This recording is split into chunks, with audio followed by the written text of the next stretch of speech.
বুথে শতাধিক ভূত। ঘোলার 217 নম্বর বুথে শতাধিক ভুতুড়ে ভোটার।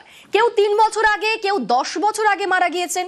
পঞ্চায়েতে জানিয়েও কোনো লাভ হয়নি এমনটাই দাবি করছে পরিবার। আমাদের সঙ্গে সুবীর রয়েছেন। সুবীর, 10 বছর আগে, 3 বছর আগে মারা গিয়েছেন, তাদের নাম এখনো পর্যন্ত কেন লিস্টে রয়েছে? দেখো, খড়দহ বিধানসভার অন্তর্গত ঘোলা বিলখান্দা 2 নম্বর পঞ্চায়েতের 217 নম্বর বুথে কিন্তু এরকমই একদম চাঞ্চল্যকর অভিযোগ তুলছে বিজেপি নেতৃত্ব। সেখানে দেখা যাচ্ছে ভোটার যে তালিকা, এখানে শতাধিক ভুতুড়ে ভোটার, এবং সেই জায়গা থেকে বিজেপি নেতৃত্ব ইতিমধ্যে তালিকা কিন্তু দিয়ে তারা সরব হয়েছেন।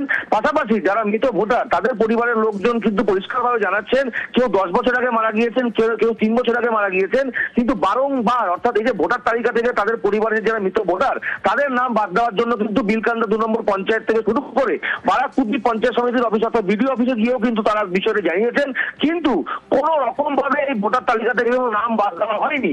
এবং এই নিয়ে যেমন বিজেপি সরব হয়েছে, পাশাপাশি যারা মৃত ভোটারের পরিবার তারাও কিন্তু অভিযোগের আঙুল তুলছেন একদম পঞ্চায়েতের দিকে। কিন্তু এই যে বিজেপির যে অভিযোগ, সেই অভিযোগ পুরো বিষয়টি উড়িয়ে দিয়ে গোটা বিষয়টি কিন্তু বিজেপি কিছুই জানে না, এবং বিজেপি এই বিষয়গুলো নিয়ে মানুষকে বিভ্রান্তি ছড়াচ্ছে, এমনটা কিন্তু অভিযোগ করেছে তৃণমূল কংগ্রেস। এবং পঞ্চায়েত সমিতির যিনি রয়েছেন সভাপতি প্রবীর রাজবংশী, তিনি বলেছেন যে যেই সমস্ত ভোটারের নাম আছে যদি থেকে থাকে সেগুলো প্রশাসনিক স্তরে কিন্তু সেগুলোকে বাদ দেওয়া হবে, এমনটাই কিন্তু তিনি জানিয়েছেন। বেশ, ধন্যবাদ।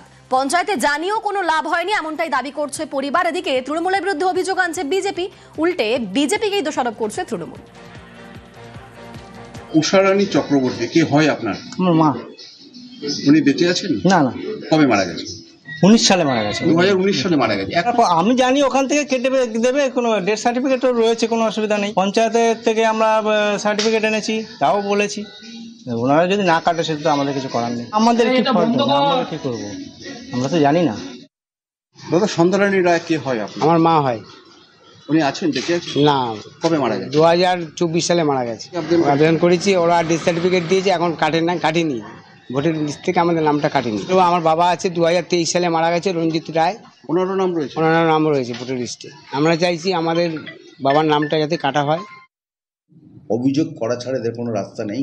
আগামী নির্বাচনে ফলাফল কি হতে পারে এটা বিজেপি আগেভাগে জেনে গেছে, তাই আজকে এই সমস্ত অভিযোগ করে বিভ্রান্ত করার চেষ্টা করছে।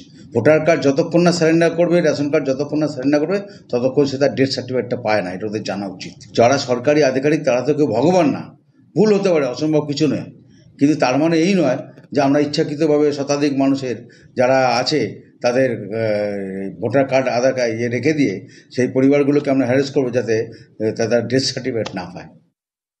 ওখানে আমাদের ভোটার আছে জেনেই মানুষ তৃণমূল কংগ্রেসের সাথে নেই, সেটা তারা বুঝতে পেরেই প্রতিটা বুথে, প্রতিটা পার্টে ওরা এই মৃত ভোটার, ভুয়ো ভোটার ওরা পুশ করে রেখে দিয়েছে। নামগুলো তোলে না, যেই ভোটগুলো ওরা নিজেদের দিকে করে নেয় নিজেরাই।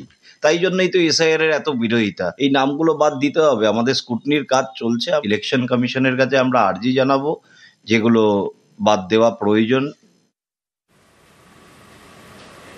মাথাভাঙার বুথে 29 ভুতুড়ে ভোটার। মাথাভাঙার 274 নম্বর বুথ, সেখানেও ভুতুড়ে ভোটারের হদিশ পাওয়া যাচ্ছে। 29 জনের মধ্যে একজন বাংলাদেশীও রয়েছেন। আমাদের সঙ্গে রয়েছেন প্রতিনিধি রাজেশ, আরো বিস্তারিত বলবে রাজেশ। মাথাভাঙা 7 নম্বর ওয়ার্ডে 274 নম্বর বুথে 29 জন ভুতুড়ে ভোটার রয়েছে বলে অভিযোগ উঠে আসছে। 2025-এর যে তালিকায়, সেই তালিকায় দেখা যাচ্ছে 29 জন ভুতুড়ে ভোটার। তার মধ্যে অনেকেই মৃত, অনেকেই বা অন্যত্র চলে গিয়েছে দীর্ঘদিন আগে। তারপরেও কিন্তু ভোটার তালিকায় জল করছে সেই নামগুলো। পাশাপাশি এমন একজনের নাম রয়েছে যিনি আগে মাথাভাঙা 7 নম্বর ওয়ার্ডে বসবাস করলেও প্রায় 15-20 বছর আগে বাংলাদেশে চলে গিয়েছে। সেখানকার নাগরিকত্ব সে পেয়েছে, সেখানে ভোটও দিচ্ছে। তারপরেও কিন্তু মাথাভাঙায় তার নাম কিন্তু রয়েছে সেই তালিকায়। এটা নিয়ে প্রশ্ন তুলেছে বিজেপির দাবি এই ভুতুড়ে ভোটার দিয়েই কিন্তু তৃণমূল সরকার রাজ্যের ক্ষমতায় আসতে চাইছে। তাই বিজেপি তৃণমূলের মধ্যে তরজা। ধন্যবাদ। বাংলাদেশে থাকে। কতদিন থেকে থাকে? মোটামুটি 15-20 বছর। আগে কি এখানেই থাকতো? আগে থাকতো। এখানে কতদিন ছিল? এখানে তো ছোট থেকে ছিল।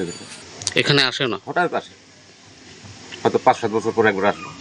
মা আছে, মা তো মাকে দেখা যাবে। কিন্তু এখন বাংলাদেশের বাসিন্দা। বাংলাদেশ। আপনারাও কাটানোর জন্য বলেন। আমরা ভোটার তালিকা নিয়ে সার্ভে করছি, 29 জনের মতন ভোটারের নাম 274 নম্বর বুথে কাটা যাবে।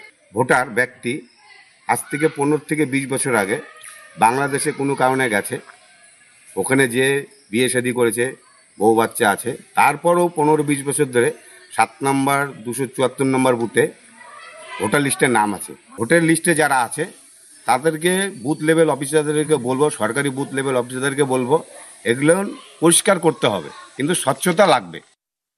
যদি কোনো ভুতুরে ভোটার থাকে, সেটা 1 নম্বর হচ্ছে ইলেকশন কমিশনের গাফিলতির কারণে হতে পারে, তাহলে এর দায় কে নেবে?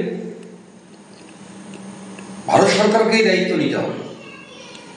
কারণ ইলেকশন কমিশনকে যেভাবে কাজ করার কথা বলতেছে ভারত সরকার, সেভাবেই ইলেকশন কমিশন কাজ করার চেষ্টা করছে।